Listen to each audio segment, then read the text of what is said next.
Welcome everyone, and thank you for joining this important and timely panel, which is called AI Enhanced Immersive Environments for Lifelong Education. My name is Katarzyna Koba, and I am the founder of the project which is called SensiVR. This is a project dedicated for child development, and in our project we use that kind of AI tutor, which teach children with motor skills. So I'm very honored to moderate this conversation and try to be joined by the group of amazing experts who I'm sure are working in this front lines of immersive learning and AI, social VR, and for sure give us some amazing tips about how this AI can work in edtech innovation. So I would like to start with such a vision you can imagine a virtual classroom where learners are supported not just by human teachers in the representation of avatars, but also by empathic, multilingual, AI-powered assistants available 24 hours per 7 days. Imagine immersive school where young people or adults in transition can explore experience, train skills, and receive personalized guidance regardless of geography, gender, or background. So I would like to dedicate this session exploring how we can leverage immersive environments and AI-driven agents to meet needs of learners of all the ages, from school children to career changers. So I would like first to ask you about quickly introduce yourself, like all of you, and at the same time if you can answer very quickly, like in 1 minute, with the first question about as we enter to this age of immersive education supported by AI, what are the most excited or concerned you about this transition, about this transformation?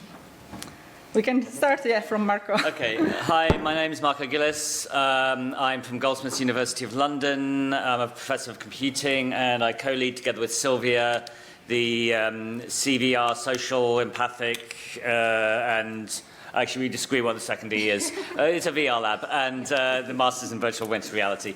I've actually sort of done some quite profound work, work on lifelong learning and virtual reality, but in the opposite sense, in that, the two of us created the first MOOC so massively open online course on virtual reality, which has had, 100,000 learners.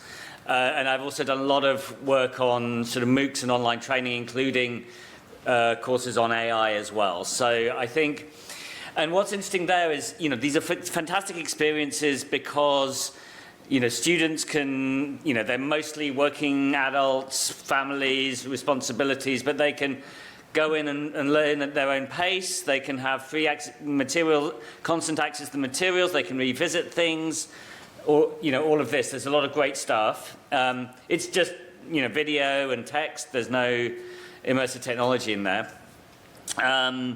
But then that made me think about what are the bits that, are hard in these contexts? What's the bits that are most missing? And I think that these are the bits that sort of AI and VR can really provide. So the first one is feedback. So actually there's one of the benefits of MOOCs is that you can have these multiple choice questions and you can have lots of them and you can do them lots and lots and lots and they're automatically marked. And in fact, you can do coding exercises that are automatically marked. So that provides a lot of feedback. And that automation, if you think about a teacher, they can maybe ask, grade an essay a week or something, not even that, for a class. But here you can get feedback multiple times in a row. But that kind of feedback is quite limited in terms of the style. You know, at the moment, the technologies can't provide sort of rich, complex feedback on complex artifacts. And one interesting thing is, okay, I'll talk about virtual humans later, but the other thing that you cannot get in VR on MOOCs is experiential learning. So I think that, you know, sort of actually doing something for real. So actually examining a patient in a medical course. And that's really where VR can come into its own. So it's not so much, you know, I have a vision a bit less of sort of virtual classrooms, but actually taking yourself into the field. So virtual field trips, virtual practical experiences. So I think that's the biggest benefit of VR for learning. Okay, I'll leave it there. Yeah, we didn't really plan what to say. But anyway, so I'm Sylvia Pan, Professor of Virtual Reality from everything else Marco have said. Actually, I want to, for this question, answer this from the perspective of a parent rather than a technologist, if that's okay. I have two boys, 7 and 13 years old. So my 13 years old, I think since COVID, the school has kind of really changed into kind of digital learning. So their homework is all online. And it's all kind of, you know, AI and sort of, and what we realize is actually he's spending ages doing his math homework. It's not like he's actually spending time on understanding the questions. It's because you realize if you open the question, and then he open the podcast and do some other things, and then he answers this question very slowly, the question he then gets becomes easier.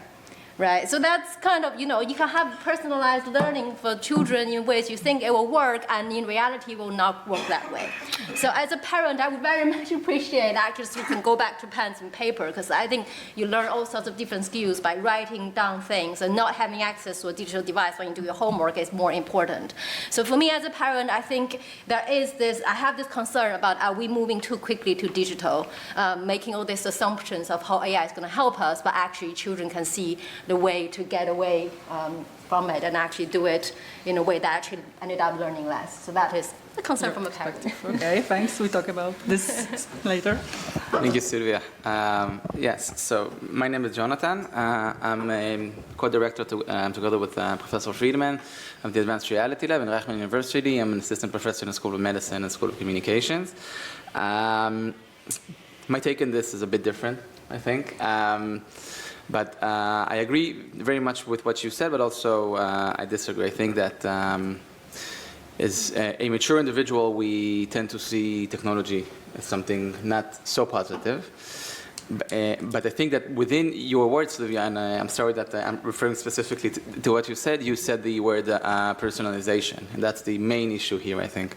I think that two things that AI, VR, together apart, can provide with the community or the culture of education is companionship and contextual learning, which should be personalized. When we go and we learn something on MOOCs, which is like it's a 20-year-old culture, right around, and before that we have like a few hundred years of education in history. It's sort of a natural selection of educational methods. I mean, what works stays, what doesn't work disappears. You know, it takes some time, but it disappears. But I think that evidently we see that the methods that are available today, even if it's the MOOCs, even if it's the pen and paper, or even if it's the Zoom or the multiple questions and so on, doesn't fit everybody. This is the highest and best way that we can use AI and also immersive education. That the educational process should be a companionship process, and it should be with you throughout your life. And this is something I will talk about later that we do in the medical school. Okay. Thanks. Hi, so my name is Pablo Guardiola. I'm PhD candidate at Stanford University, and I'm also Director of Emerging Technologies at UCAM, Catholic University of Murcia, and I'm originally from Alicante. I was born in this city, so I'm really thankful to Aurelia and all the rest of the team for inviting me. It's very special for me to be here.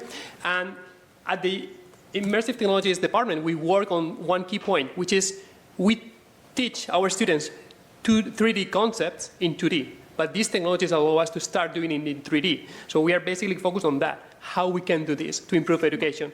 And as Pan said, I am also a parent. I have 4 kids, so I'm really aware about the future of education. Okay, so I see we have here a lot of concerns, but at the same time a lot of positive things which can be, I think, solved for some ideas, but we have to understand. So maybe I back to Sylvia because this was a very very deep. Argue that children shouldn't use from the beginning digital environment. As a mom, I understand your point.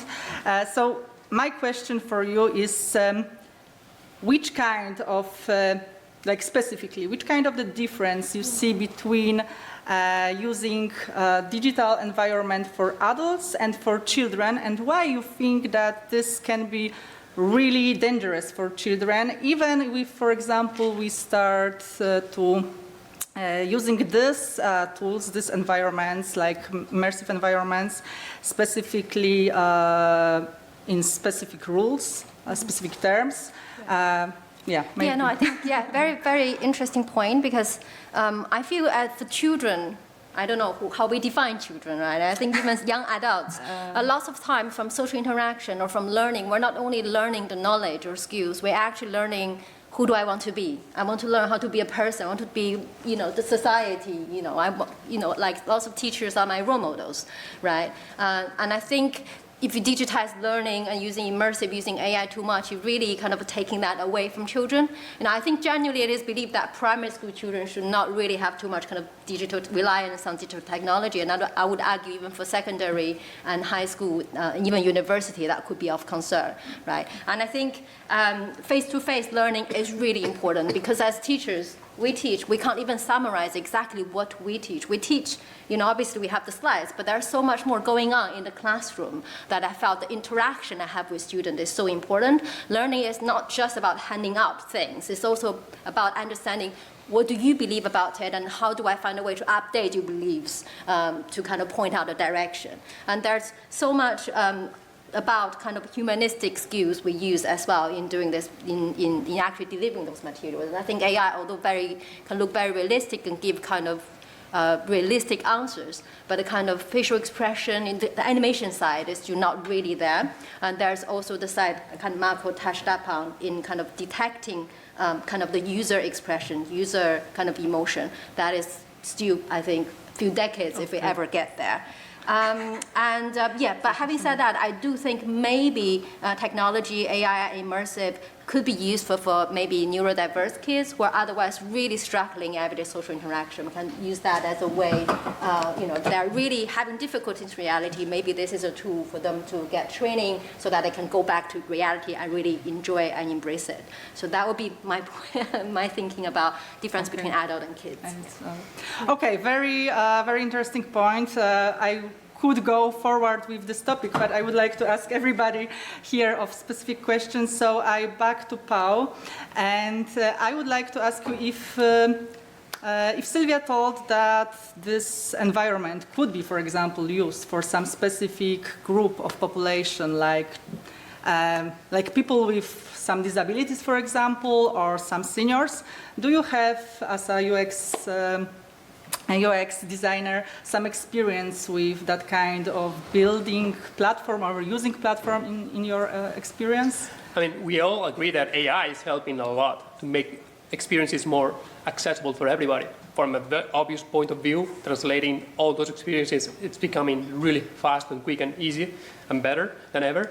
But at the same time, we use AI in our departments for the very beginning, when we start working with professors, when we understand what they want, what's their goal. From there, to conceptualize the concept with drawings, text, the script, everything. And of course, during that process, we keep in mind this accessibility. Right now, the main challenge that we have we have a specific classroom only for VR experiences. We have 35 headsets, Quest Pro and Vision Pro and Quest 3. And the main concern is that students, they don't know how to use those headsets, because for most of them, this is the very first day they use it. Mm-hmm. But we find out that after 5, 6 minutes, 10 minutes, it's their new reality.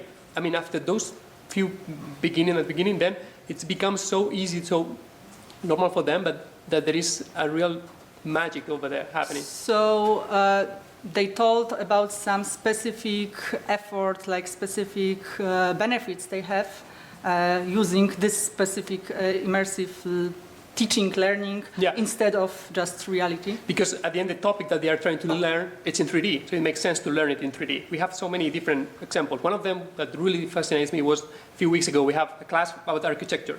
So students tend to show their architecture designs with videos and photos. Now they can bring their students and professors inside that design.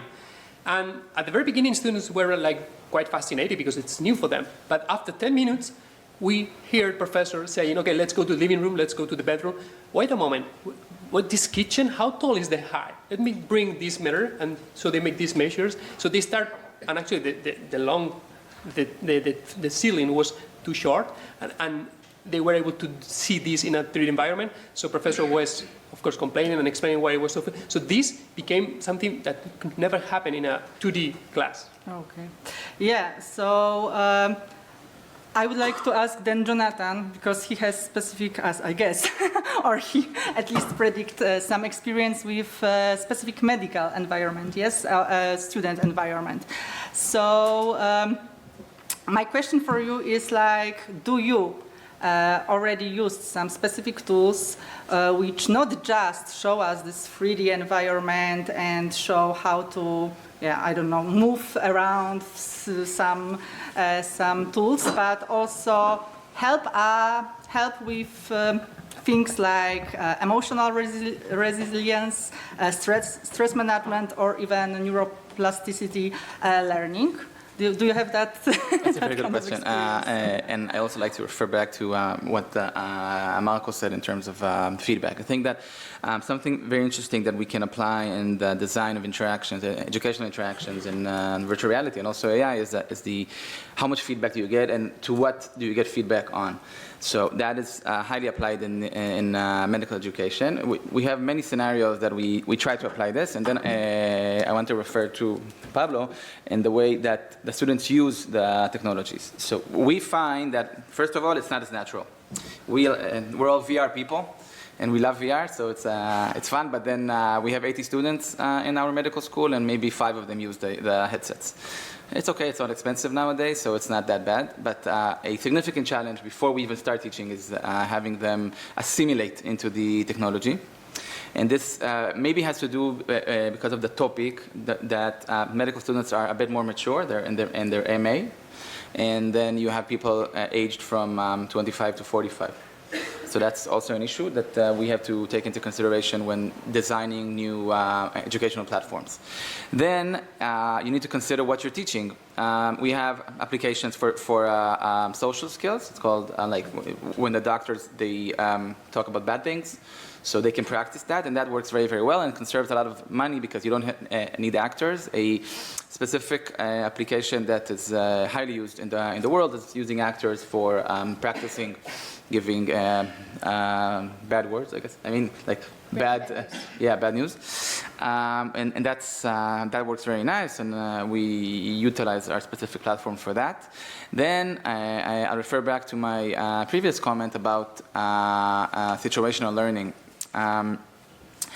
The issue that is unsolved yet, but hopefully we will solve it, is the concept of haptic feedback, where medical education is highly, I mean, after the first 2 years, it's clinical and it's hands-on, and it's sort of, it's less declarative memory, but more procedural memory, and for that purpose, we need a lot of activity. And so how we solve it now, we apply highly immersive situations into regular practices, such as planning surgeries or resuscitation and so on, and that we already do and we're designing. Hopefully we'll have a few publications in the next few years in that manner. But I think that the highly influential effect that the immersive technology and AI will be on medical education is, again, personalization, and also situational, emotional learning will result, hopefully, in better doctors. Because, first of all, they can maybe sympathize better with the patients, because they would experience some elements of the condition, maybe, to some extent. And also, the personalization should follow them throughout their lives. And this is something that we're highly working on we're in the progress of doing this with Microsoft now, to see if we can design something that won't be too expensive, because it's an issue with money, that the MDs could take with them to their residency, and then as mature practitioners have that companion that knows what they're good at, but also knows what they're not good at. And this is something that ego is always coming to a contradiction that might be solved with AI. So, so then I will ask Marco, maybe in terms of this issue, what role does you think machine learning in this terms of teaching AI model can make them more agile and effective, like Jonathan wish, I can guess. Could you say something about this more technical Okay, yeah, so I think I talked about experiential learning, and I think, what's really important there is that the experience feels real. And when we're dealing with an experience which involved another person, it's a sense that other person feels real. Now, Frank gave a fantastic talk, and we showed, Lara Croft, and we looked at that photo and we judged it, and we think, oh, well, that does look real, but that's not the same as feeling like you were with another person, which can happen at much lower levels of graphical quality, but relies on, having a very sort of much better levels of body language and interaction. This is something, lots of us have been working on for a long time. So I think, and I'll come back to feedback in a slightly different sense, that the important thing here is how the non-verbal feedback, so the body language you're getting back in an interaction with another person. So I could be nodding to you, I could be going, that's right, to sort of show that I'm paying attention to you. And these kind of looking you and, making eye contact appropriately. These are really important things. And sort of from a educational point of view, actually there's this whole, when you're a student interacting with a teacher, there is this whole back channel is also really important. So as student judges, as they're talking, they get feedback, non-verbal feedback instantly from a teacher who may not be, be a bit sort of taken aback by something, or even more importantly, a teacher can tell from a student's face if they're confused or not understanding. I think these are still very hard problems, and I think the production of animation is quite hard, but we're getting there. But there's still a lot of work needs to be done on, understanding that non-verbal channel. So we've done verbal very well, not quite real time. That's a bit of an issue, but it's how do you recognize the non-verbal channel, and in particular, and I think this is where sort of that can probably be solved with like huge data sets, but I think in particular, if you're doing experiential learning, you want to be with a particular character. You don't want to be with a generic character. You want to be with, I don't know, a particular sort of famous historical figure or whatever. And that means customizing and creating that in terms of the non-verbal behavior and the verbal behavior. And so I think learning technologies and sort of end-user machine learning technologies will play a really important part, so that end users can train their characters to be a particular individual. Okay, that's a very interesting point, I think, about this verbal and non-verbal representative. Sorry. So maybe I just give the open question. Don't you think that maybe then we can use, for example, immersive environment, immersive education just for verbal education, not this non-verbal, just use this environment not like replicable of reality, but something which just can help us to replace that kind of situation when, I don't know, some disability people can't join, or some people from that geographic environment which are not available for education, like city centers. Yeah, maybe I can. Yeah, Of course, go for it. Yeah, so I think a lot of the work we do in the lab with adults, actually very much related to medicine, is about using VR. I mean, it's an old sort of idea. It's been around 20, 30 years. It's about using VR to trigger anxiety so that it can help people to learn how to cope with that anxiety. Because when you're stressed, when you're anxious, you actually have problem thinking, right? So we try to get people to go through that anxiety, which is very visceral, but then if they do that in a kind of controlled fashion, they know there's no real danger, and then they can try to get used to it and think about what they should be saying in that situation. So we've been working with medical doctors on using VR to train them for dealing with demanding patients, or try to see their ability to identify potential child abuse cues where they're dealing with something quite cognitively difficult. We also had, what else have we done? Breaking bad news as well. Yeah, so a few situations where medical doctors, when they're dealing with it, they're experiencing the kind of, and that's why nonverbal cues is actually really useful. If the avatar is able to produce nonverbal cues, that really triggers your anxiety. Actually, I want to mention another piece of type of work, which we were doing kind of performance anxieties. We're measuring musicians' anxiety when they were giving an audition. But actually, we realized what triggered the anxiety is more before they get into the audition, when they're in the waiting room, right? And I remember the student actually simulated someone sitting next to you, the person who's waiting, like just doing this, going back and forth. And that made me super anxious, right? But then by inducing that, we can then study the anxiety and maybe help musicians to actually cope with it. And the same kind of thing applies in kind of language learning as well, like foreign language anxiety or just public speaking, right? So being able to actually simulate the nonverbal behavior as believable as possible, and also have that somehow related to what you are doing as a speaker, will be actually quite necessary in providing trainings like this. Yeah. Yeah, actually, as Pan said, in language learning has a lot of potential. Actually, we have one example we just made a few months ago. For the language school, they were learning vocabulary about the airport. So let's bring our students to the airport. So in that case, it makes total sense. Yeah. Can I also add another point? So in a paper recently published, we made this customizable language learning VR scenario where you can customize the size of the room, how many audience you want, how formal they look like. You can actually also change the representation of you. So the hypothesis is that sort of anxiety and self-conscious self-awareness is linked. But if you can actually give the presentation in the body of a bear or like some kind of, Pokemon, then maybe you'll be more relaxed. And then you can practice and you're more confident. So that's another direction we're exploring as well, which again uses the superpower of VR. Not only it takes you to different places, but it can change who you are temporarily, if that's necessary. Yep. I have a comment on this. I think that if you look at the basic element of education and teaching somebody, is the most important thing is to teach them the necessary skill and provide him with the empowerment necessary to then do it again. So from my perspective, it doesn't matter what he needs to learn, but what is the result that we're searching for.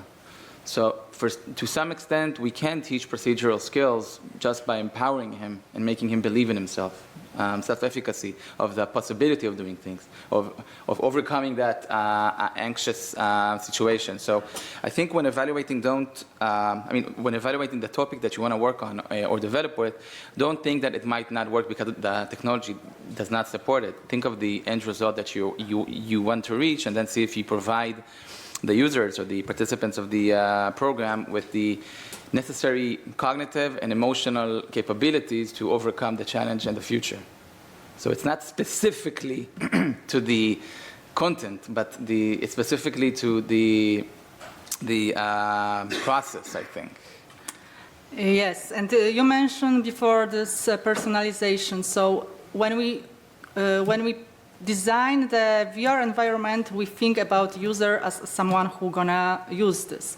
But what is very interesting from Sylvia, your point of view, is like we also, the users are also the people who, like the teachers who gonna, or teachers, therapists who gonna use this as a tool for them patient. And for sometimes, or for example, many of them in many situations can't cope with that kind of situation when someone has anxious. And I think this is perfect solution for not just the users as people who has this anxious, but also as a therapist, teachers, educators who have problem with sometimes understanding this non-verbal behave of them learners. Yeah, I think this is very good good point for me from this discussion, and I think your experience sounds very interesting, and what you already done, I think have like a good prediction for the future. So maybe I want to say one more thing, if you don't okay. mind. I just recalled something. So we have the student that in the communication school, communication students are more like on the human side, like, studying, reading text and stuff. But then we started to teach them VR. And we started to teach them how to think in VR, like in 3D. And the end result of that guy now works as a Gen AI lead at a very nice tech studio. Why did he reach that point? Because he learned that he can overcome the challenge. He doesn't do VR anymore, but he learned that this technology is not as scary, or it essentially emancipated himself. So I think another aspect of this world of AI and VR combined or separately is a way to empower people, which should affect the industry, the educational industry, because it provides us. I'm highly dyslexic, okay, but now I write pretty well with AI, okay. So it helps. It's another aspect without specific content in mind or so on. So that's also a thing. May I add one more point very quickly? Sorry. So I think it's also all too important, especially after Ivan's keynote this morning. I think it's an important time for us to think about what kind of tasks do we want to give AI to do, in a way that what kind of tasks do we want to do. I think actually teaching is a really rewarding activity. Being able to be there to, something you have learned, you now want to teach other people, either children or even, like young adults. I think that is something maybe as humans we want to preserve. We want to have that for ourselves. Yes. Right? So I think it's really important, because if we let technology to overtake too many of them, they will do maybe an okay job, but there are some of us who can do a much better job. But then you are giving the excuses for kind of, government to then, let's just give this money to technology so we can have less money for education. And we don't want that. So I think we have to be very careful. And very early on, I've heard this argument about robots, that we should give them the 3D jobs, which is dangerous, dull, and dirty. So maybe we should think about what kind of jobs we should be giving AI and what we want. Rewarding, pleasurable, fulfilling activities is important for us to remain human, remain kind of a wholesome human, right?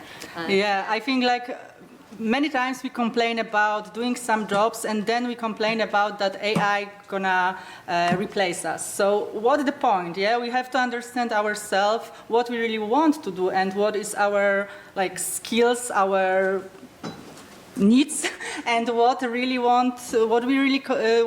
really can give to doing for AI. Because I think it's many different opportunities that some people are expert in and they want to do this job, but another people prefer to be just manage that kind of AI tool, yeah? And I think we have to just decide and talk about this, and it's not the answer, but it's very important to not just thinking that AI gonna replace everything, of course. Can I just say one sentence, which is, I think the other thing AI can do is stuff that is not, and VR and immersive, is stuff that would not be possible otherwise. So practicing surgery 100 times in a safe way, absolutely immersive and AI.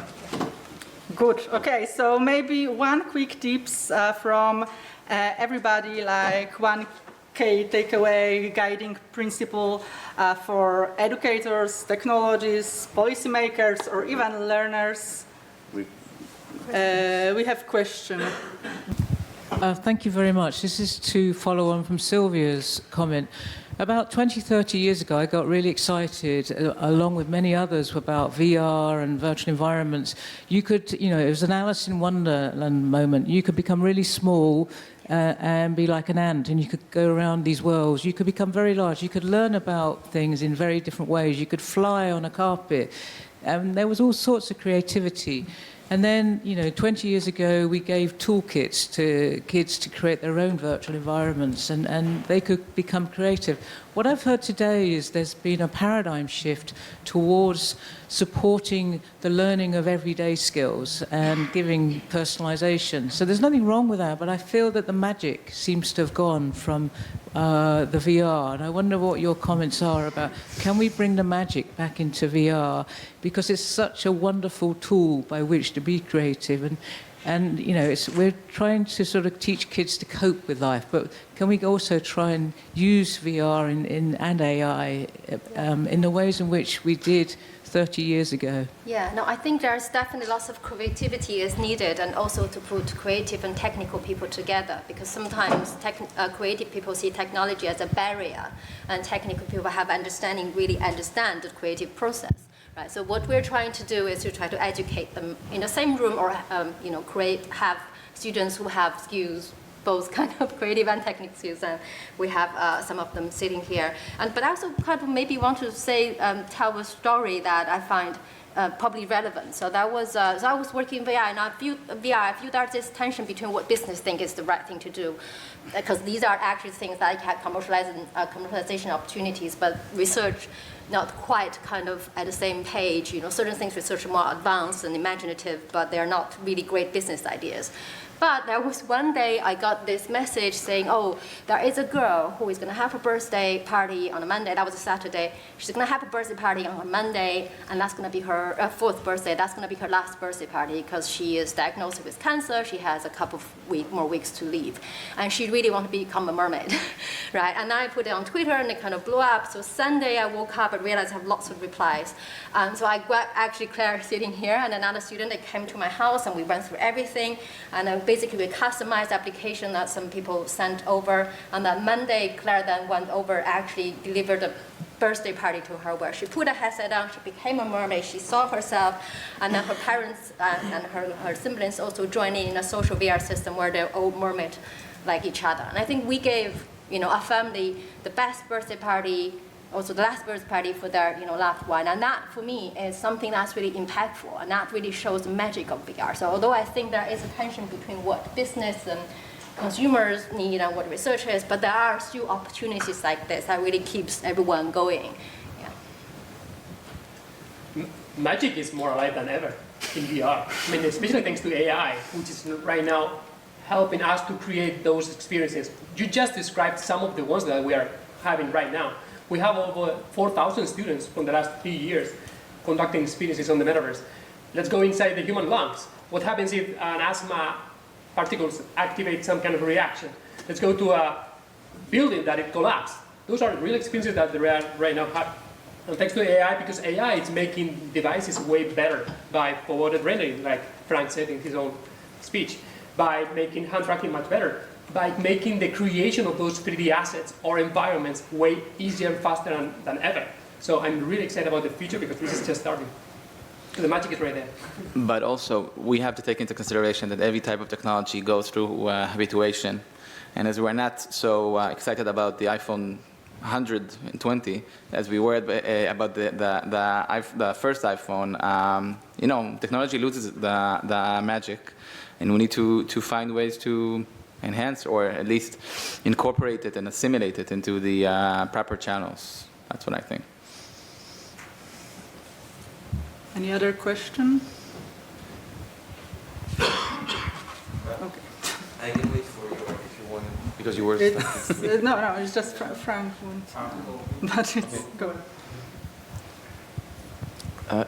Hi, just a quick question. So, what do you think is the perspective of integrating like all these projects with public institution, like on a national basis? I mean, there's surely, I think, projects with the ministries and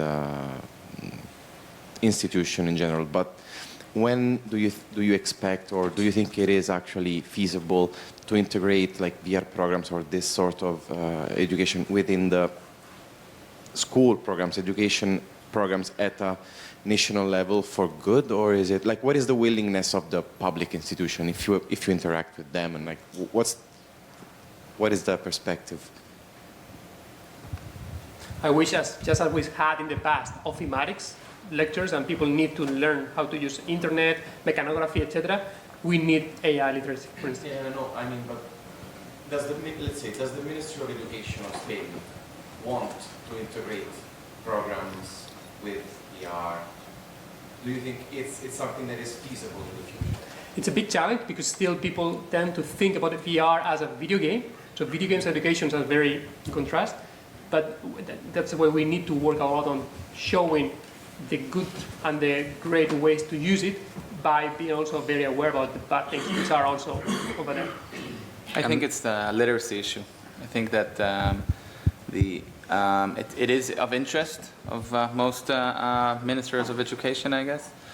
And the issue is the simulation in the schools or in the higher education level because, some teachers don't know how to use the internet yet, unfortunately. I mean, unfortunately, seriously. So you can't force them to run a class with virtual reality. So that's, sorry.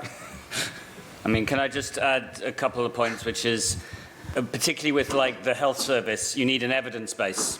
You need to really show that it works.